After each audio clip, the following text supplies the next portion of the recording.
Hello, എല്ലാവർക്കും നമസ്കാരം. നമ്മുടെ ഇന്നത്തെ ഒരു ക്ലാസ്സിലേക്ക് എല്ലാവരെയും ഞാൻ ഹർദവമായി സ്വാഗതം ചെയ്യുകയാണ്.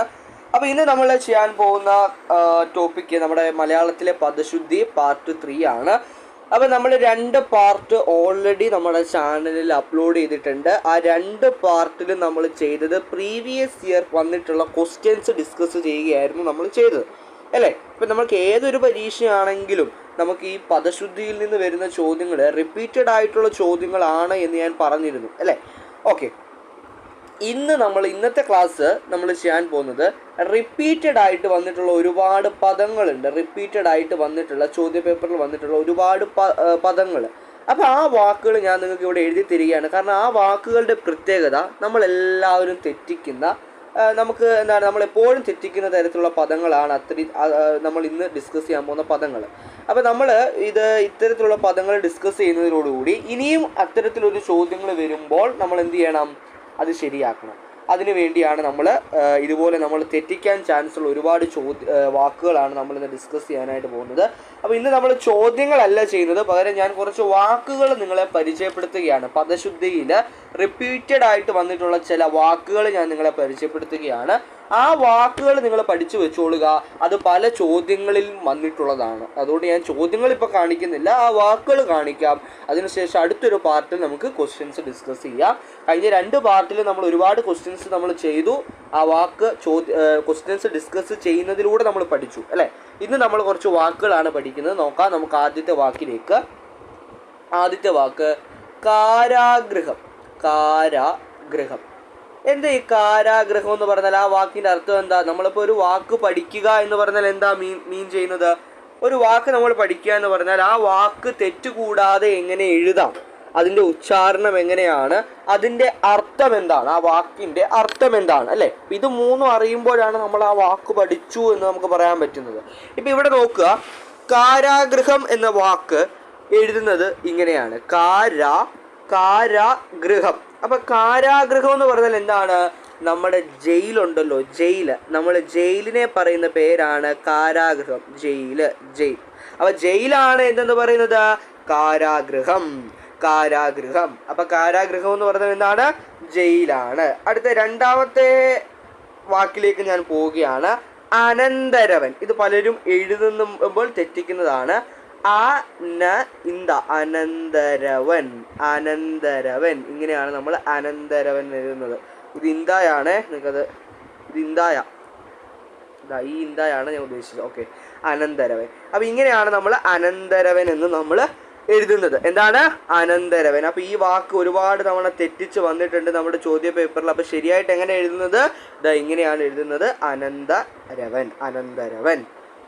റെഡിയാണല്ലോ? അടുത്ത വാക്ക്, 3ാമത്തെ, നമ്മൾ ഇന്നത്തെ വീഡിയോയിൽ പഠിക്കാൻ പോകുന്ന 3ാമത്തെ വാക്ക് മൗഢ്യം എന്നെങ്ങനെ എഴുതാം? മൗഢ്യം എന്ന് പറഞ്ഞാൽ നമ്മൾ എഴുതുമ്പോൾ ഈ ചുറ്റിക്കെട്ടിയുള്ള ഡായാണ് വേണ്ടത്. ഇതാണ് മൗഢ്യം. ഇതിനെയാണ് നമ്മൾ എന്ത് പറയുന്നത്?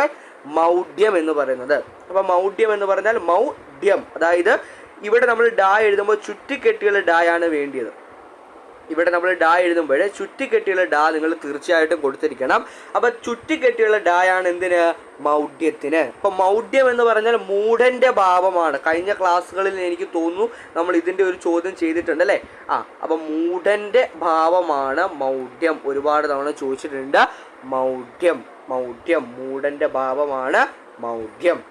അപ്പം മൂഢൻ്റെ ഭാവം അത് നമ്മൾ പറഞ്ഞു. ഇനി നമ്മൾ ഒരുപാട് തെറ്റിക്കുന്നൊരു വാക്കാണ്. എന്താണ്? പിൽക്കാലം. പലരും പിൻകാലം എന്ന് പറയും. അത് തെറ്റാണ്. പിൽക്കാലമാണ്. ലായാണ് വരിക. പിൽക്കാലം. അപ്പം പലരും തെറ്റിച്ച് പറയാറുണ്ട് പിൻകാലം എന്ന്. അത് ശരിയാണോ? അത് തെറ്റാണ്. നമ്മൾ അങ്ങനെ ഒരു വാക്കൊന്നുമില്ല. യഥാർത്ഥത്തിലുള്ള വാക്ക് എന്താണ്? പിൽക്കാലമാണ്. യഥാർത്ഥത്തിലുള്ള വാക്ക് പിൽക്കാലമാണ്. ഇവിടെ എന്താണ്? ലാ എഴുതി ചന്ദ്രക്കലയാണ്. ഇല്ലല്ല. പലരും ഇവിടെ ഇല്ല് കൊണ്ട് അനാവശ്യമായി ഉച്ചരിക്കും. ഇല്ലല്ല, അവിടെ ലാ എഴുതി ചന്ദ്രക്കുലയാണ്. പിൽക്കാലമാണ്. അങ്ങനെ കുറച്ച് ഇല്ല് വരുന്ന, അതായത് ലാ എഴുതി ചന്ദ്രക്കല വരുന്ന കുറേ വാക്കുകളുണ്ട്. നമ്മൾ അതിനെയെല്ലാം നമ്മൾ എന്താണ്? നമ്മൾ തെറ്റി ഉച്ചരിക്കുന്ന അല്ലെങ്കിൽ തെറ്റി എഴുതുന്നത് ഇല്ല എന്നാണ്. അങ്ങനെ ഒരുപാട് വാക്കുകളുണ്ട്. പക്ഷേ ഇല്ല അല്ല അവിടെ വരേണ്ടത്, ലാ എഴുതി ചന്ദ്രക്കല ല് ആണ് വരേണ്ടത്. അപ്പോൾ അങ്ങനെ ഒരുപാട് വാക്കുകളുണ്ട്. ഞാൻ അങ്ങനത്തെ കുറച്ച് വാക്കുകൾ നിങ്ങൾക്ക് പരിചയപ്പെടുത്തി തരാം. 5ാമത്തെ വാക്ക് പൊൽത്തിങ്കൾ. നമ്മളെന്താ പൊൻതിങ്കൾ പൊൻതിങ്കൾ എന്ന് നമ്മൾ പറയും. പൊൻതിങ്കളല്ല, പൊൽത്തിങ്കളാണ്. പൊൽത്തിങ്കളായിരുന്നു എഴുതുമ്പോൾ എന്താണ്? പൊൻതിങ്കളല്ല, പൊൽത്തിങ്കൾ. പൊൽത്തിങ്കൾ, പൊൽത്തിങ്കൾ. മനസ്സിലായോ? അപ്പോൾ എന്താണ് നമ്മളെന്താ എഴുതുന്നത്? പൊൻതിങ്കൾ പൊൻതിങ്കൾ എന്നാണ് എഴുതുന്നത്. പൊൻതിങ്കൾ, പൊന്നല്ല പൊൽത്തിങ്കളാണ്. അവിടെ ഇല്ല വരിക, ഇന്നല്ല അവിടെ വരിക. എന്താണ്? ഇല്ല് അല്ല, ഇന്നല്ല, അവിടെ എന്താ വരിക? ഇല്ല് ആണ് വരിക. ലാ എഴുതി ചന്ദ്രക്കലയാണ് വരുന്നത്. അവിടെ വരുന്ന യഥാർത്ഥ വാക്ക് അല്ലെങ്കിൽ യഥാർത്ഥത്തിൽ ഏതാ വാക്കുള്ളത്? പൊൽത്തിങ്കളാണുള്ളത്. യഥാർത്ഥത്തിൽ ഏതാ ഉള്ളത്? പൊൽത്തിങ്കളാണുള്ളത്. അതുപോലെ നമ്മൾ പൊൻകുടം അല്ലെ, പൊൻകുടം പൊൻകുടം അങ്ങനെ പൊൽക്കുടമാണുള്ളത്. ഇതിൻ്റെ കൂടെ നിങ്ങൾ പഠിച്ചിരിക്കേണ്ടതാണ് പൊൽക്കുടം. അപ്പൊ പൊൽത്തിങ്കളുമുണ്ട്, ഇത്തായാണ്. പൊൽത്തിങ്കളുമുണ്ട്, പൊൽക്കുടവുമുണ്ട്. പൊൽക്കുടം, പൊൽക്കുടം. അപ്പൊ നോക്കൂ, പൊൽക്കുടമാണ്. പൊൽക്കുടം, പൊൽക്കുടം. അപ്പൊ ഇങ്ങനെ ഒരു വാക്കാണുള്ളത്, പൊൽക്കുടം. പൊൻകുടം, പൊൻകുടം അതൊന്നും ഇല്ല, പൊൽക്കുടമാണ്. ല് അതായത് ലാ എഴുതി ചന്ദ്രക്കല ഇടുന്ന കുറച്ച് വാക്കുകളാണ് ഞാനിപ്പം തന്നത് കേട്ടോ. ലാ എഴുതി ചന്ദ്രക്കല വരുന്ന കുറച്ച് വാക്കുകൾ. പൊൽത്തിങ്കള്, പൊൽക്കുടം, ലാ എഴുതി ചന്ദ്രക്കലയാണ്. അപ്പൊ പൊൽത്തിങ്കൾ, പൊൽക്കുടം, പിൽക്കാലം, പിൽക്കാലം. മനസ്സിലായോ? ഇതൊക്കെ ഇങ്ങനെയാണ് നമ്മൾ എഴുതുന്നത്. ഓക്കെ, ഇനി അടുത്തത് പൊൽക്കുടം കഴിഞ്ഞല്ലോ. അടുത്ത 7ാമത്തെ പദം, വളരെ ഇമ്പോർട്ടൻ്റ് ആയിട്ടുള്ള പ്രധാനപ്പെട്ട 7ാമത്തെ പദം നെന്മണി. നെന്മണി, നെന്മണി നമ്മൾ എങ്ങനെ എഴുതുന്നത്? നെന്മണി. ഇതൊരു ചോദ്യമായിരുന്നു കേട്ടോ, ഒരു പ്രീവിയസ് ഇയർ ചോദ്യമാണ്. അപ്പം നെന്മണി എന്ന് എഴുതുന്നത് ദാ ഇങ്ങനെയാണ്. ഇങ്ങനെയാണ് നമ്മൾ എന്ത് എഴുതുന്നത്? നെന്മണി എന്ന് എഴുതുന്നത് ദാ ഇങ്ങനെയാണ്, നെന്മണി കേട്ടോ. ഇതൊരു ചോദ്യമായിരുന്നു, മുൻകാലത്തിലുള്ള ഒരു ചോദ്യമായിരുന്നു. അപ്പം നെന്മണി എന്ന് എഴുതുന്നത് എങ്ങനെയാണ്? ദാ ഇങ്ങനെയാണ് നമ്മൾ നെന്മണി എന്ന് എഴുതുന്നത്. അപ്പോൾ നമ്മൾ കഴിഞ്ഞ 2 വീഡിയോ, പാർട്ട് 1ലും നമ്മൾ ഡിസ്കസ് ചെയ്ത ചോദ്യങ്ങളുണ്ട്, പാർട്ട് 2ലും നമ്മൾ ചോദ്യങ്ങൾ ഡിസ്കസ് ചെയ്ത്, ഇത് പാർട്ട് 3 ആണ് നമ്മൾ ഇന്നത്തെ വീഡിയോ എന്ന് പറയുന്നത്. അപ്പോൾ ഇത് നിങ്ങൾ മനസ്സിലാക്കേണ്ട കാര്യം എന്താണ്? ഈ ഓരോ പാർട്ടിലും നമ്മൾ ഡിസ്കസ് ചെയ്ത വാക്കുകൾ നിങ്ങളൊരു ബുക്കിൽ എഴുതി വെക്കണം. എന്നിട്ട് അത് റെഫർ ചെയ്യണം, റിവൈസ് ചെയ്യണം. അപ്പം നിങ്ങൾക്ക് ആ വാക്കുകൾ വീണ്ടും വീണ്ടും എന്താണ് നിങ്ങൾക്ക് കിട്ടും. അപ്പോൾ ഇതാണ് നെന്മണി എന്ന് പറയുന്നത്. ഞാൻ അടുത്ത വാക്കിലേക്ക് പോവാണ്. നമ്മുടെ 8ാമത്തെ വാക്ക് കന്മദം. കന്മദം, കന്മദം എന്ന് പറയുമ്പോൾ കല്ല് പ്ലസ് മതമാണ് കന്മദം അല്ലെ, കല്ല്. അപ്പോൾ കന്മദം എന്ന് പറയുന്ന വാക്ക് നമ്മൾ എഴുതുന്നത് ഇങ്ങനെയാണ്, കന്മദം. അതായത് കല്ല് പ്ലസ് മതമാണ്, കല്ല് പ്ലസ് മതമാണ് കൽമതം. അതാണ് നമ്മൾ ഇന്ന് ല് മാ ചേർന്ന് ഇമ്മ ആയിട്ട് കന്മതം. അപ്പം ഇങ്ങനെയാണ് കന്മതം എന്ന് എഴുതുന്നത്. ഇതെന്താണ്? പ്രീവിയസ് ഇയറിൽ ചോദിച്ചിട്ടുള്ളതാണ് കന്മതം. എങ്ങനെയാണ് ഇത് എഴുതുന്നതെന്ന് നിങ്ങൾ പഠിച്ചാൽ മതി. എങ്ങനെ ഇത് തെറ്റ് കൂടാതെ എഴുതാം. ഒരു വാക്ക് കാണുമ്പോൾ അതിലെ തെറ്റ് പെട്ടെന്ന് മനസ്സിലാക്കണമെങ്കിൽ നിങ്ങളത് എങ്ങനെ തെറ്റ് കൂടാതെ എഴുതാമെന്ന് പഠിച്ചാൽ മതി. അപ്പോൾ ഇങ്ങനെയാണ് കന്മതം എന്ന് തെറ്റ് കൂടാതെ നമ്മൾ എഴുതുന്നത്, കന്മതം, കന്മതം. ഇനി അതോടൊപ്പം തന്നെ തൽക്കാലം. നമ്മൾ വിചാരിക്കും തൽക്കാലം എന്ന് എഴുതുന്നത് എങ്ങനെയാണ്? ഇങ്ങനെയല്ലേ തൽക്കാലം എന്ന് എഴുതുന്നത്? തെറ്റാ, ഇങ്ങനൊരു വാക്കൊന്നും ഇല്ല. ഇങ്ങനെയല്ല തൽക്കാലം എന്ന് എഴുതുന്നത്. ഇല്ലല്ല അവിടെ വരേണ്ടത്, പിന്നെന്താ? ഇല്ല വരേണ്ടത്. അപ്പോൾ എന്താ തൽക്കാലം എന്ന് എങ്ങനെയാണ് വൃത്തിയായിട്ട് എഴുതുന്നത്? നമ്മൾ എന്താണ് എല്ലാ ദിവസവും ഉച്ചരിക്കുന്ന പദങ്ങളായിരിക്കും, പക്ഷെ എന്താണ് നമ്മളത് എഴുതുമ്പോൾ അത് എന്താണ് വളരെയധികം ശ്രദ്ധിക്കേണ്ടതുണ്ട്. നോക്കൂ, തൽക്കാലം എന്ന് നമ്മളിതാ ഇങ്ങനെയാണ്, തൽക്കാലം, തൽക്കാലം. അപ്പോൾ അവിടെ എന്താ യഥാർത്ഥത്തിൽ നമ്മൾ ഉച്ചരിക്കേണ്ട ശരിയായ പദം ഏതാണ്? ഇല്ലാണ്. ഇല്ല്, ലാ എഴുതി ചന്ദ്രക്കല, ലാ എഴുതി ചന്ദ്രക്കലയാ.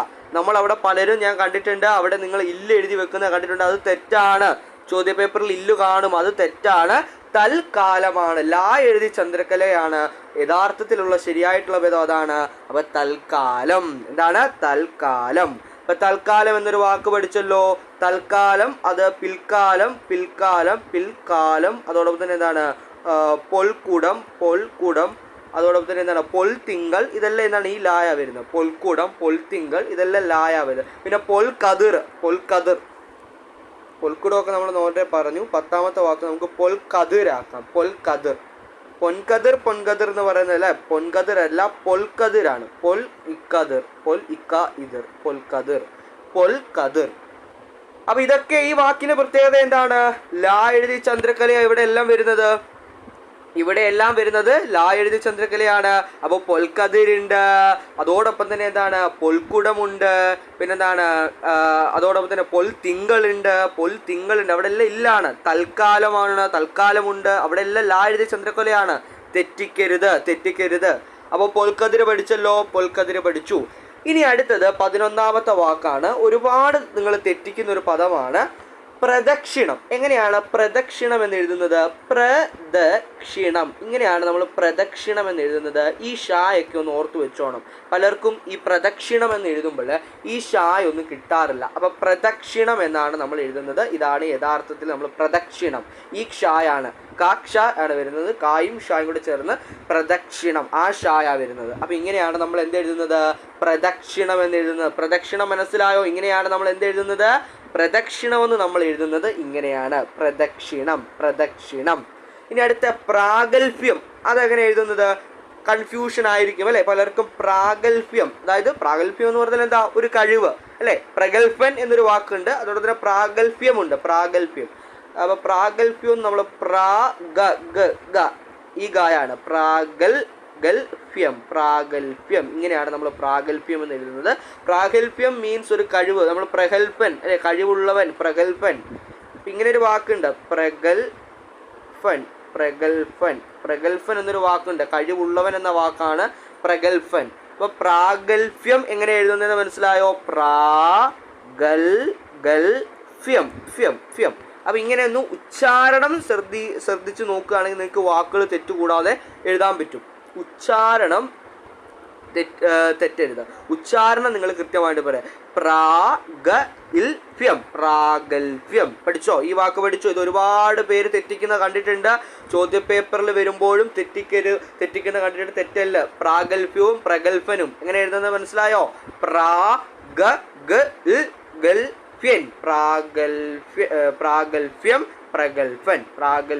പ്രഗൽഭൻ രണ്ടും മനസ്സിലായോ? പൊൽക്കതിർ നമ്മൾ ഓൾറെഡി പറഞ്ഞായിരുന്നു അല്ലേ? ഓക്കെ. ഇനി പ്രസ്ഥാനം എന്ന് എഴുതുമ്പോൾ നോക്കൂ, പ്രസ്ഥാനം എന്ന് എഴുതുമ്പോൾ അത് ഒരു കൺഫ്യൂഷൻ നിങ്ങൾക്ക് വരാൻ ചാൻസ് ഉണ്ട്. അപ്പോൾ ഇത് എത്രാമത്തെ വാക്കാണ്? 13ാമത്തെ വാക്കാണേ. പ്രസ്ഥാനം എന്ന് എഴുതുന്നത് ഇങ്ങനെ ഇസ്തായാണ്. പ്രസ്ഥാനം, ഇങ്ങനെയാ പ്രസ്ഥാനം എന്ന് എഴുതുന്നത്. പക്ഷേ ഇത് മനസ്സിലുണ്ട്. പ്രസ്താവന എന്ന് എഴുതുമ്പോഴും ഈ ഇസ്ത ഉപയോഗിക്കും, തെറ്റാണ്. എടാ പ്രസ്ഥാനം എന്ന് എഴുതുന്നത് ഇങ്ങനെയാണ്. അതായത് സായും ദായുടെ ചേർന്ന് ഇതാണ് വരുന്നത്. പ്രസ്ഥാനത്തിന് വരുന്നത് എങ്ങനെയാണ്? സായും ദായും കൂടെ ചേർന്നാണ് എന്ത് വരുന്നത്? പ്രസ്ഥാനം വരുന്നത്. അപ്പൊ പ്രസ്ഥാനം സായും ദായും കൂടെ ചേർന്ന് എന്ത് വരുന്നു? പ്രസ്ഥാനം. പക്ഷേ എന്താണ്? പ്രസ്താവന എന്ന് നമ്മൾ എഴുതുമ്പോൾ ഇതാ ഇങ്ങനെയാണ്, ഇസ്തായാണ് വരുന്നത്. പ്രസ്താവന. അപ്പൊ പലരും എന്താണ് ഈ പ്രസ്ഥാനത്തിന്റെ ഇസ്ത കണ്ടിട്ടുണ്ട്, അതെടുത്ത് പ്രസ്താവനയ്ക്ക് ഇടും, അപ്പൊ തെറ്റും. അപ്പൊ എനിക്കും പ്രസ്താവന എന്ന് എഴുതുമ്പോൾ ഇങ്ങനെ ഈ ആണ് വരിക, ആണ് വരേണ്ടത്. അപ്പോൾ ഈ വരുന്ന ഒരുപാട് വാക്കുകളുണ്ട്. നമ്മളത് പാർട്ട് 1 വീഡിയോയിൽ ഡിസ്കസ് ചെയ്തിട്ടുണ്ട് അതുപോലത്തെ വാക്കുകൾ. അപ്പോൾ അത് നിങ്ങളൊന്ന് പോയി കാണാൻ ശ്രദ്ധിക്കുക. അപ്പോൾ പ്രസ്താവന എന്ന് എഴുതുന്നത് ഇങ്ങനെയും പ്രസ്ഥാനം എന്ന് എഴുതുന്നത് എങ്ങനെയാണ്? അതാ ഇങ്ങനെയുമാണ്. പ്രസ്ഥാനം, പ്രസ്ഥാനം, പ്രസ്താവന, പ്രസ്ഥാനം, പ്രസ്താവന, പ്രസ്ഥാനം, പ്രസ്താവന. അടുത്തത് 15ാമത്തെ വാക്ക് നോക്കൂ. 15ാമത്തെ വാക്ക് എന്ന് പറയുന്നത് നോക്കൂ ഏതാണ്? ഇപ്പൊ പ്രസ്താവന കഴിഞ്ഞു, പ്രസ്ഥാനം കഴിഞ്ഞു. അടുത്ത എന്താണ്? പശ്ചാത്തലത്തിന് എന്താണ്? ചേർന്ന് പശ്ചാത്തലം എന്നിങ്ങനെ എഴുതുന്നത്. പശ്ചാത്തലം. ഈ വരുന്ന ഒരുപാട് വാക്കുകളുണ്ട്, അതും നമ്മൾ കഴിഞ്ഞ വീഡിയോയിൽ ഡിസ്കസ് ചെയ്തിട്ടുണ്ട്. പശ്ചാത്തലം, പശ്ചിമം, വൃശ്ചികം, പശ്ചാത്താപം, ഹരിചന്ദ്രൻ, ഈ വാക്കുകളിലൊക്കെ എന്താണ്? ഈ ഇച്ഛയാണ് വരുന്നത്. അപ്പോൾ അത് നിങ്ങൾ എന്താണ് നമ്മൾ കഴിഞ്ഞ വീഡിയോയിൽ അതെല്ലാം ഇച്ഛ വരുന്ന വാക്കുകൾ ഒരുപാട് ഡിസ്കസ് ചെയ്തിട്ടുണ്ട്. ഒന്ന് നോക്കുകയാണെങ്കിൽ നിങ്ങൾക്ക് ആ വീഡിയോ എടുത്ത് നോക്കുകയാണെങ്കിൽ നിങ്ങൾക്ക് എന്താണ് അത് പഠിക്കാനായിട്ട് പറ്റും. ഇനി ഞാൻ ഒരു വാക്കുകൂടെ നമുക്ക് പറഞ്ഞു തരാം. പ്രാരാബ്ദം അല്ലേ? ഒരുപാട് തവണ വന്നിട്ടുള്ള ചോദ്യമാണ്. നോക്കുക, അപ്പം നിങ്ങളൊന്ന് ഉച്ചരിച്ച് നോക്കുക, അപ്പം നിങ്ങൾക്ക് അത് അതിൻ്റെ വാക്ക് കിട്ടും. പ്രാരാബ്ദം. ഈ ദം എഴുതുമ്പോൾ ഈ ദായാന്ന് ഓർത്താൽ മതി, ബാക്കിനകത്തൊന്നും തെറ്റാനില്ല. അപ്പം ഓപ്ഷനിലൊക്കെ ഈ ദായൊക്കെ കാണും, പക്ഷെ തെറ്റാണ്. പ്രാരാബ്ദം എന്ന് എഴുതുമ്പോൾ എന്താണ്? ഈ ദായാണ് നമുക്ക് വേണ്ടിയത് ഈ ദായാണ്. ഈ ദാ ഒന്ന് ഓർത്തിരുന്നാൽ മതി, ഈ പ്രാരാബ്ദം നിങ്ങൾക്ക് കിട്ടും. പ്രാരാബ്ദം അല്ലെ, ബത്തം ബത്തം പ്രാരാബ്ദം പ്രാരാബ്ദം കിട്ടിയല്ലോ. അപ്പം നമ്മൾ 16 വാക്കുകൾ ഇന്ന് പഠിച്ചു. ഈ ഒരു ഒറ്റ വീഡിയോയിൽ 16 വാക്കുകൾ നമ്മൾ ഓടിച്ചിട്ട് പറഞ്ഞു അല്ലേ. അതായത് കാരാഗ്രഹം, ജയില്, അതോടൊപ്പം തന്നെ അനന്തരവൻ, മൗഢ്യം, മൂടന്റെ ഭാവം, പിൽക്കാലം, ലാ എഴുതി ചന്ദ്രക്കലയാണ്, പിൽക്കാലം, പൊൽക്കതിർ അല്ലെ, അതോടൊപ്പം തന്നെ പൊൽക്കുടം, ഇതെല്ലാം ല് ആണ് വരുന്നത്. പിന്നെ അതോടൊപ്പം തന്നെ തൽക്കാലം അല്ലെ, ഇത് നെന്മണി, കന്മതം, കൽ പ്ലസ് മതമാണ് കന്മതം, തൽക്കാലം പറഞ്ഞു, പൊൽക്കതിർ അല്ലെ, പ്രദക്ഷിണം, പ്രാഗൽഭ്യം പ്രാഗൽഭ്യം പ്രഗൽഭൻ, പ്രസ്ഥാനം, പ്രസ്താവന, പശ്ചാത്തലം, അതോടൊപ്പം തന്നെ എന്താണ് പ്രാരാബ്ദം. അപ്പം ഇങ്ങനെ 16 വാക്കുകൾ നമ്മൾ ഇന്നത്തെ ക്ലാസ്സിൽ എന്ത് ചെയ്തു, നമ്മൾ അടിപൊളിയായിട്ട് 16 വാക്കുകൾ ഇന്നത്തെ ക്ലാസ്സിൽ നമ്മൾ ഡിസ്കസ് ചെയ്തു. അപ്പോൾ നിങ്ങൾ റെഡി ആണെങ്കിൽ എല്ലാവരും ഒന്ന് മനസ്സിലാക്കി പഠിക്കുക. അപ്പോൾ ഇന്നത്തെ ക്ലാസ് കണ്ട് എല്ലാവരോടുമുള്ള നന്ദി അറിയിക്കുന്നു. അടുത്ത പാർട്ടിൽ നമ്മൾ എന്താണ്, കുറച്ച് ക്വസ്റ്റ്യൻസ് ആയിരിക്കും നമ്മൾ ഇൻക്ലൂഡ് ചെയ്യുന്നത്. അടുത്ത പാർട്ടിൽ പാർട്ട് 4 നമ്മൾ കുറച്ച് ക്വസ്റ്റ്യൻസ് ഇൻക്ലൂഡ് ചെയ്യും. അത് നിങ്ങൾക്ക് ഒറ്റയ്ക്ക് ചെയ്യാൻ കഴിയുന്ന ക്വസ്റ്റ്യൻസുകളായിരിക്കും. നമ്മൾ പാർട്ട് 1ഉം പാർട്ട് 2ഉം പാർട്ട് 3ഉം പഠിച്ചവരല്ലേ. അപ്പോൾ നിങ്ങൾക്ക് അടുത്ത ക്ലാസ്സും എന്താണ്, നിങ്ങൾക്ക് ചെയ്യാൻ പറ്റുന്ന കുറച്ച് ചോദ്യങ്ങളായിരിക്കും നമ്മൾ കൊണ്ടുവരുന്നത്. അപ്പോൾ അടിപൊളിയായിട്ട് പഠിക്കുക. All the very best. Ready? Okay.